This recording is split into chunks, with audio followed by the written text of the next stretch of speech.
Bonjour à tous et à toutes, je vais vous montrer comment réaliser un devis technique et rapide. Donc tout d'abord je vais faire plus un nouveau devis. Je vais sélectionner le nom du contact. Donc sauf s'il n'existe pas, je peux renseigner l'intégralité du formulaire. Donc moi dans ce cas là, je vais taper Georges. Il va me présélectionner Georges avec toutes les informations. Je peux venir les modifier, donc préciser l'origine du devis, définir la référence de l'appel d'offres. C'est le mail du 0704. Derrière, on peut annoncer des produits ou des éléments qu'on négocie. Moi, j'ai envie d'écrire autre chose. On va mettre un palier de porte. Derrière, on peut mettre une seconde ligne qui est une statue. Si vous voulez définir des tarifications sans rentrer dans le devis technique, il est possible de le faire. Je vais enregistrer mon devis. Foxys va me donner un numéro de devis en interne. Je vais aller dans l'onglet détail, là où c'est que je vais détailler la prestation que je vais faire. Pour pas tout partir de zéro, puisque là j'ai rien indiqué, je vais télécharger une gamme. J'appuie sur le petit onglet ici pour télécharger. Je vais télécharger ma gamme chaudronnerie. J'enregistre. Il va me sortir toute ma gamme chaudronnerie. Donc qu'est-ce qu'on a besoin pour le palier de porte? Il me dit que j'ai un camion, une journée, une location d'une journée, le camion cru. Je peux venir préciser la hauteur, le poids maxi s'il y a des poids, s'il y a des contraintes normatives. Donc j'appuie sur le petit stylo et je peux venir choisir. Je sais que j'ai un portail qui fait 4 mètres de hauteur, donc je peux venir préciser que la hauteur maxi est de 4 mètres. La largeur maxi, on m'a prévenu, c'est 6 mètres. Le poids, on m'a pas donné d'informations. Est-ce que j'ai besoin d'une journée?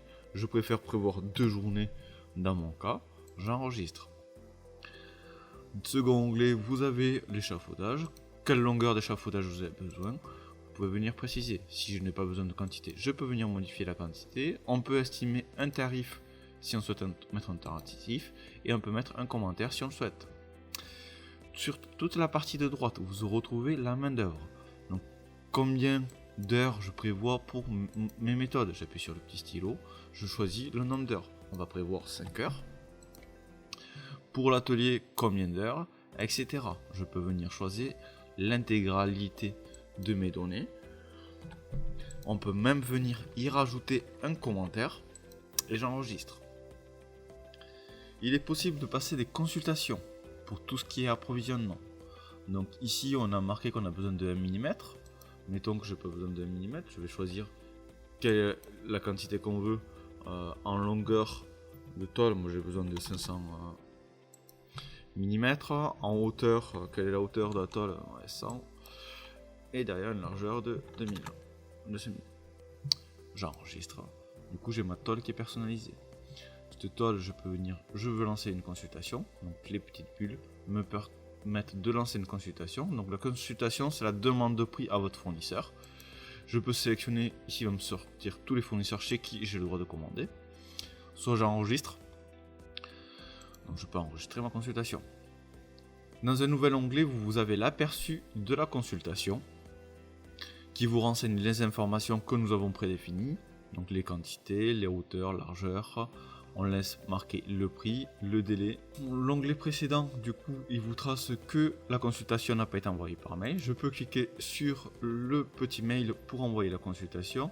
Un mail par défaut va s'afficher, donc c'est mon mail par défaut, où c'est qu'on a des informations. Il vient me donner un titre par rapport à ma consultation. En pièce jointe, vous retrouvez la consultation qu'on a éditée. Et derrière, on n'a qu'à en faire envoyer. Le mail est transmis à votre fournisseur pour l'évaluation. Donc, en attendant la réponse, vous pouvez continuer à lancer les autres consultations. Quand vous avez eu la réponse, il est simple de la saisir. J'appuie sur le petit stylo. Le petit stylo va me demander pour la quantité de 500 quel est le prix unitaire.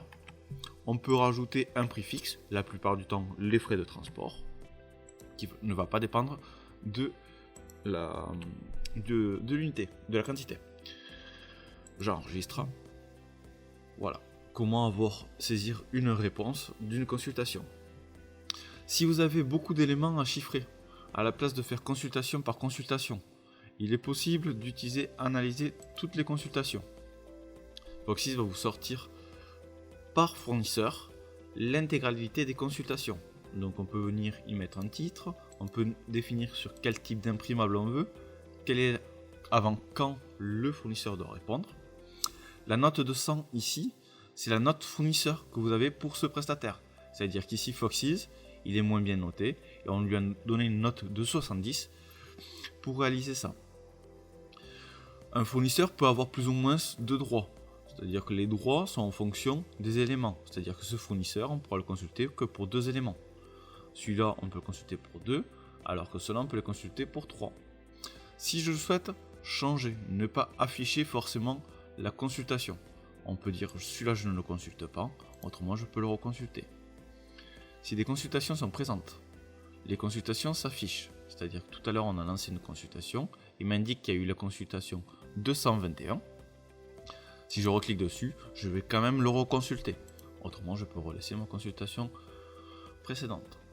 Derrière, on peut venir enregistrer la consultation. La consultation va sortir dans un nouvel onglet. Ce qui est intéressant, c'est que vous avez le total de la main-d'œuvre qui s'affiche, que vous retrouvez ici également. Vous avez le coût des achats, que vous retrouvez ici. Vous avez prévu de faire une marge de 24 000, un tarif du coût de vente de 30 000. Il est possible de définir un coefficient de sécurité. Ici, mon coefficient de sécurité pour ce type d'entreprise est un coefficient de 50. Ça veut dire qu'on veut vendre 50 fois plus cher. J'ai envie de mettre un coefficient de 1.2. Du coup, il me sort la tarification objectif de vente qui est de 36 000 euros. Derrière, je veux faire un geste commercial de 10%. J'enregistre. Je peux enregistrer mon devis et l'envoyer. Donc, je n'ai pas fait pareil pour la statue, mais il est possible de chiffrer de la même manière la statue. Foxys ne vous limite pas en nombre de lignes. Vous pouvez rajouter autant de lignes que vous le souhaitez sur un devis. Voilà mon aperçu avec les différentes tarifications, dont la statue non chiffrée. Ce devis, une fois imprimé et tout validé, on peut directement l'envoyer par mail.